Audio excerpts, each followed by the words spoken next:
Honourable David Cunliffe. Budget 2010 is a tax swindle. It's a lost opportunity and it's a budget of broken promises.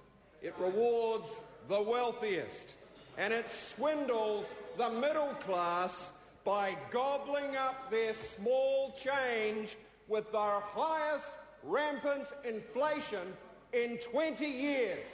20 years. It took the previous government a decade to get inflation down, and this government's blown it out to 6% next year. And with that, the hopes of middle New Zealand are washed away. Shame. Most Kiwi tax cuts, the tax cuts this minister vaunts in the House, are worse than gone. How bad? Someone on the average wage is going to be $30 a week worse off on the Treasury's own numbers after the effect of inflation and GST. $30 a week worse off for every working family on the average wage when they are at the supermarket counter $30 a week short. Someone on $70,000 will be $45 a week worse off after GST, inflation and their tax cut. They will be worse off.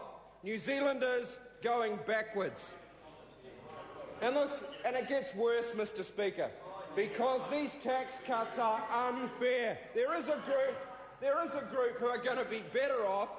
They are the upper income earners. Someone on the Prime Minister's salary, $350 a week, better off as promised. Someone on $1 million a year is $1,000 a week better off. What's that? Someone already earning $1 million a year is going to be $1,000 a week better off, but someone on the average wage is going to be $30 a week worse off.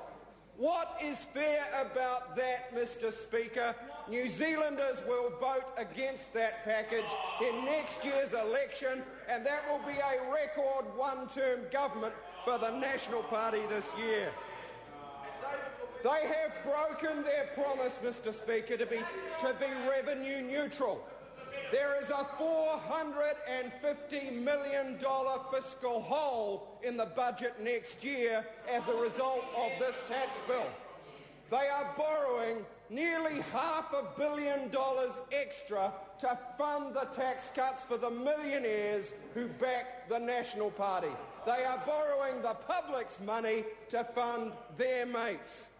Mr. Speaker, it gets worse. $1 billion in the red extra over 4 years to fund those tax cuts.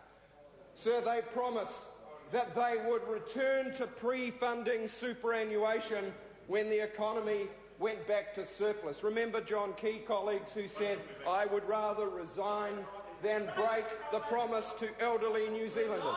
Have they kept the promise? No, sir, they have not. The economy's going back to surplus. Actually, wait for this. It would have gone back to surplus by 2012 without those upper income tax cuts, but they're borrowing to sort their mates out.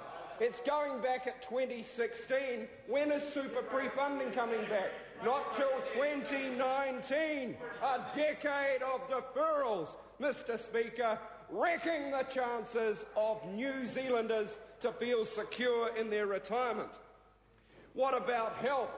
What about health? They promised that health would be paid for. What's happened? A $300 million hole in the health budget just to stand still. They are $300 million short. Next year alone on the inflation impact on health. So even if there are no new services, even if there is no innovation in health, they are $300 million short. What about early childhood education, put at risk by this tax bill?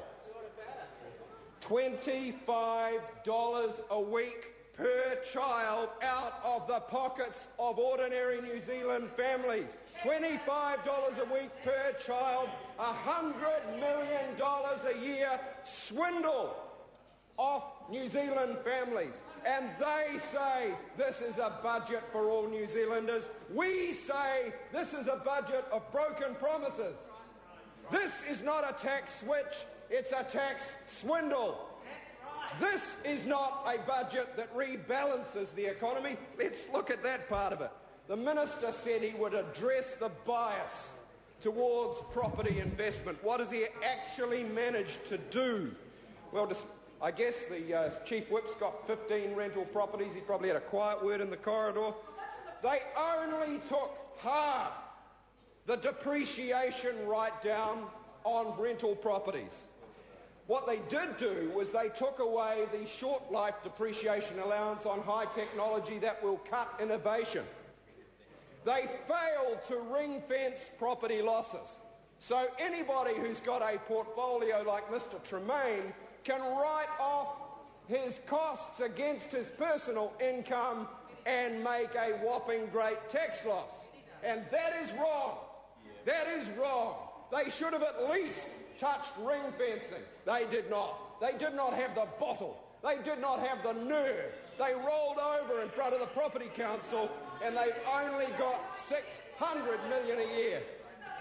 What about LAQCs? They had the nerve to put in the budget that they were fixing the rorts around loss attributing qualifying companies. How much have they actually fixed? Last year alone, 2008, LAQCs cost the Crown $2.3 billion in tax losses. It's mushroomed in the last couple of years. You know how much they're getting back? A measly $70 million. Leaving over $2.2 billion a year of the public's money in the hands of phony companies being written off against people's personal income when they shouldn't be. Labor would fix that. Yes, Labor did set it up, Minister, and Labor's seen it being used for purposes that were never intended. And we've got the guts to admit that it should be changed, and we will change it. We will change it because National hasn't got the nerve to do what's right.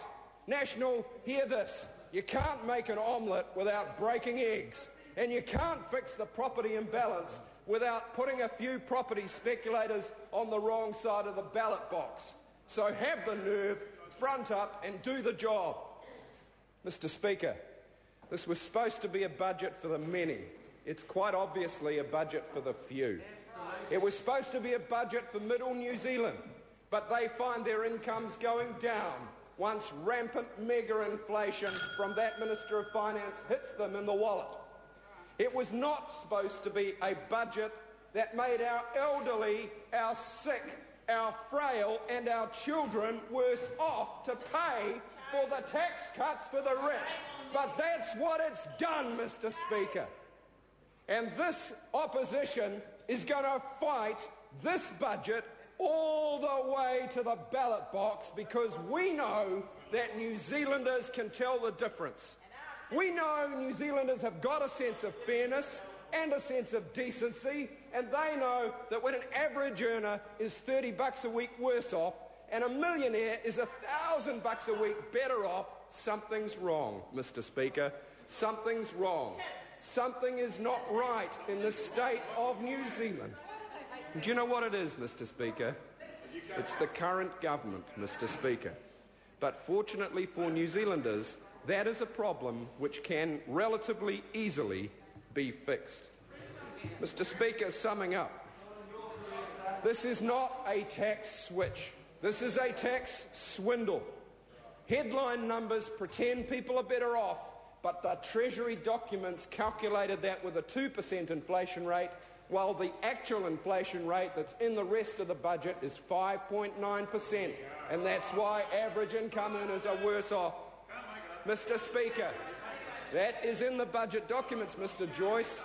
I thought you were inside the loop, Mr. Joyce. Obviously, you've been left out. That's a bad sign. He's been consigned to the focus group routine.